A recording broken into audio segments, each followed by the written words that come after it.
কিমান দিনৰ ভিতৰত ৰাইজৰ সম্পত্তি ৰাইজক মুখ্যমন্ত্ৰীয়ে ঘূৰাই দিয়ে তাৰ এটা তেওঁৰ তালিকা এখন মানে ডেটৰ তাৰিখৰ এখন তালিকা আমাৰ ৰাইজৰ আগত দিবৰ কাৰণে আহ্বান জনাইছোঁ যে নিউজ লাইভ কেতিয়া দিব, মানে নিয়মীয়া বাৰ্তা কেতিয়া ৰাইজক চমজাই দিব, কেতিয়া তেওঁলোকৰ মেগাজিন আইনা চমজাই দিব, কেতিয়া কাঞ্চনজুৰি ৰিজৰ্ট চমজাই দিব, কেতিয়া বন্যা ইণ্টাৰনেশ্যনেল চমজাই দিব, এইবোৰ তালিকা সোনকালে ৰাইজক দিবৰ কাৰণে মুখ্যমন্ত্ৰীক আহ্বান জনাইছোঁ। USTMে লেণ্ড জেহাদ কৰা নাই, লেণ্ড জেহাদ মুখ্যমন্ত্ৰীৰ পত্নীয়ে কৰিছে। মাটিৰ জেহাদটো মুখ্যমন্ত্ৰীৰ পত্নীয়েহে কৰিছে। আৰু চিণ্ডিকেটৰ জেহাদ, কমিশ্যন ৰাজৰ জেহাদ, দুৰ্নীতিৰ জেহাদ, এইবোৰ চব মুখ্যমন্ত্ৰীয়ে কৰিছে। মুখ্যমন্ত্ৰীৰ পৰিয়ালে কৰিছে, তেওঁ সাংগু পাংগুসকলে কৰিছে। এইবোৰ কেতিয়া বন্ধ হ'ব? ফ্লাড জেহাদ কৰা বুলি কৈছে। এতিয়া মই আগতে কৈছোঁ যে যিহেতু USTMৰ মালিক মুছলমান, সেইকাৰণে তেওঁলোকে USTMক লক্ষ্য কৰি লৈছে। এতিয়া মুখ্যমন্ত্ৰীয়ে DPSৰ কথা প্ৰথম দিনাখন কৈছিলে। DPSৰ মালিকে 11 লাখ টকা দিওঁতে মুখ্যমন্ত্ৰীয়ে পাহৰিলে নেকি DPSৰ মালিকৰ কথা? নোকোৱা হ'ল, মনে মনে থকা হৈছে। তাৰমানে 11 লাখ টকাত মুখ্যমন্ত্ৰী মনে মনে থাকে নেকি? মই আচৰিত হৈছোঁ এইটো কথা। গতিকে আমি ক'ব খুজিছোঁ যে সকলো কথাতে সাম্প্ৰদায়িকতাৰ ৰহণ সানিবলৈ নিবিচাৰি মুখ্যমন্ত্ৰী আসনৰ এটা সন্মান আছে। মুখ্যমন্ত্ৰী আসনখনৰ সন্মান যাতে ৰাখে। আগৰ যিসকল মুখ্যমন্ত্ৰী আছে তেওঁলোকে ইয়াৰ মৰ্যাদা সন্মান ৰাখিছিল। এতিয়া হিমন্ত বিশ্ব শৰ্মা ডাঙৰীয়াই সন্মান ৰাখিব পৰা নাই বুলি মানুহে অনুভৱ কৰিছে। সেইকাৰণে নিজকে বলীয়া কুকুৰৰ লগত তুলনা কৰিছে। গতিকে মই আহ্বান জনাইছোঁ যাতে নিজৰ মান সন্মান চকীখনৰ মৰ্যাদা ৰাখি যাতে কথা বতৰা কয়, আৰু অন্যথা ৰাইজে ভাবিব যে সঁচা সঁচিকৈ আচলতে তেওঁ এই মানসিক ভাৰসাম্যতা হেৰুৱাইছে। নহয়, সেইটোতো হয়, এইবোৰ ৰাইজৰে সম্পত্তি। কিন্তু তেওঁলোকে দুৰ্নীতি কৰি চিণ্ডিকেট চলায়, কমিশ্যন ৰাজ, এইবোৰ কয়লাৰ চিণ্ডিকেট, চুপাৰী চিণ্ডিকেট, গৰু চিণ্ডিকেট, বিভিন্ন ধৰণৰ দলঙৰ নামত কমিশ্যন, এইবোৰ লৈ সম্পত্তি গঢ়িছে। গতিকে এইবোৰ ৰাইজৰ সম্পত্তি 2 নম্বৰীকৈ মুখ্যমন্ত্ৰীৰ পত্নীয়ে গঢ়িছে। তেওঁৰ ল'ৰাইতো মানি লণ্ডাৰিং কৰোৱাইছে 17টা বেনামী কোম্পানীক লৈ। গতিকে এইবোৰ ধন সম্পত্তি কেতিয়া দিব? মুখ্যমন্ত্ৰীয়ে ইয়াৰ তাৰিখ ঘোষণা কৰিব লাগে, আৰু কিমান সম্পত্তি আছে দাবী পত্ৰ মানে শ্বেতপত্ৰ প্ৰকাশ কৰিব লাগে।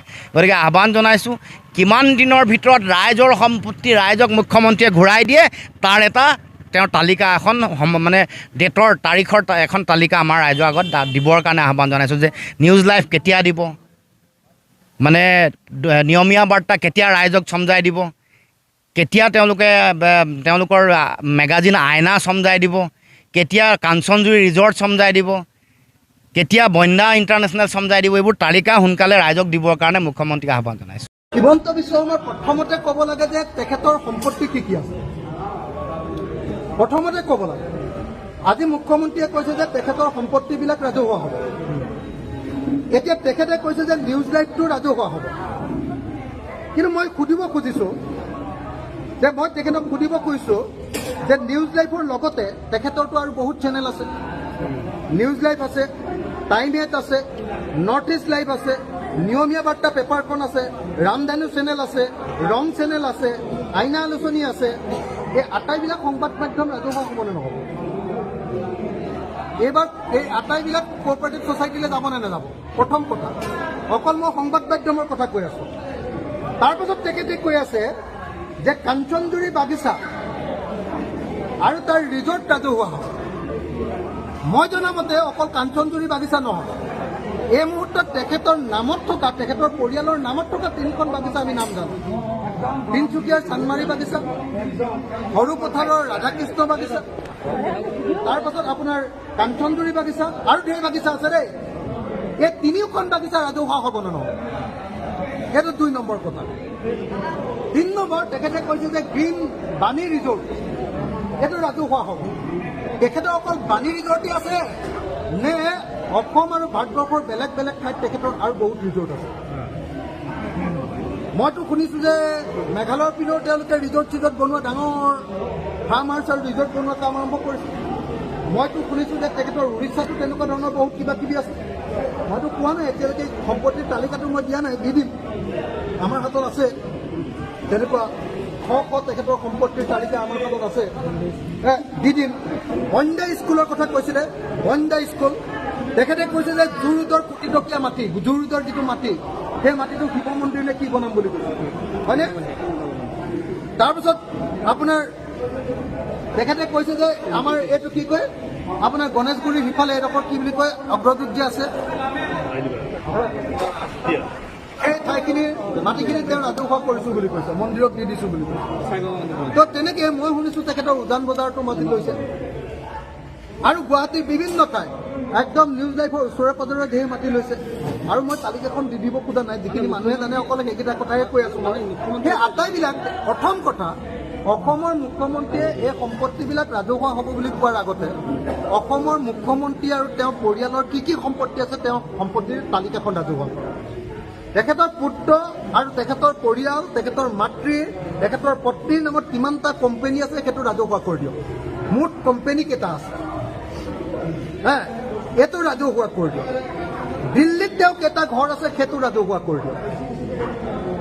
এইবিলাক ৰাজহুৱা কৰি দিয়াৰ পাছত তাৰ পাছত তেওঁ কোনদিনা এই গোটেইবিলাক সম্পত্তি মানুহৰ নামত উইল কৰি দিব এইটোতো তেওঁকতো আমি বিশ্বাস নকৰোঁ।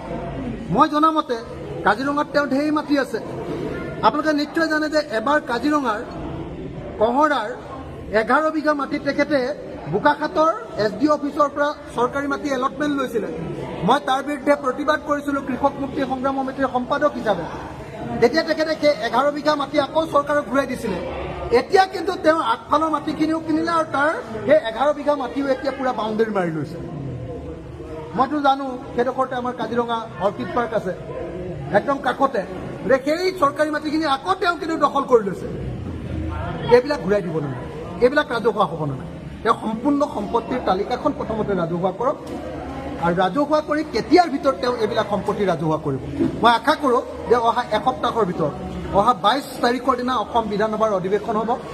তাৰ আগতে তেখেতৰ পৰিয়ালৰ সম্পত্তিৰ তালিকাখন ৰাজহুৱা কৰক আৰু সম্পত্তিৰ তালিকাখন ৰাজহুৱা কৰি সেই সম্পত্তিৰ তালিকাবিলাক কাৰ নামত এইবিলাক উইল কৰিব সেই উইলখন অহা 22 তাৰিখৰ ভিতৰত তেওঁ সম্পূৰ্ণ কৰক আৰু সেই উইলৰ কপিটো তেওঁৰ নিউজ লাইভ চেনেলৰ জৰিয়তে এবাৰ দেখুৱাই দিয়ক অসমৰ মানুহক আৰু সেইটো এবাৰ সাংবাদিকবিলাকৰ মাজত বিলাই দিয়ক।